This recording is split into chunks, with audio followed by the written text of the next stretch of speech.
নমস্কাৰ, মোৰ নাম ৰাকিব আলী। মই ক্লাছ 9ত পঢ়োঁ। ক্লাছ 9ৰ ৰেখা আৰু কোণত কেইটামান চিত্ৰ দিয়া আছে, সেইকেইটা মই তোমালোকৰ ওচৰত দাঙি ধৰিছোঁ। প্ৰথম চিত্ৰটো আছে কি যে সূক্ষ্ম কোণ কেনেকৈ কোণ কৰে। চিত্ৰ মই দেখাই দিছোঁ, লিখি দিছোঁ যে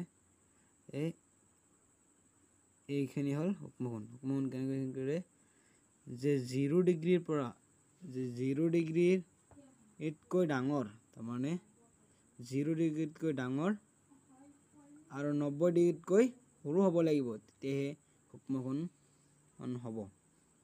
2 নম্বৰ চিত্ৰ আছে সমকোণ ক'ত উৎপন্ন কৰিব। এইটো হ'ল সমকোণ চিধা, তাৰমানে চিধাটো সমকোণ বুলি কোৱা হয়। এটাৰ মান হৈছে 90 ডিগ্ৰী।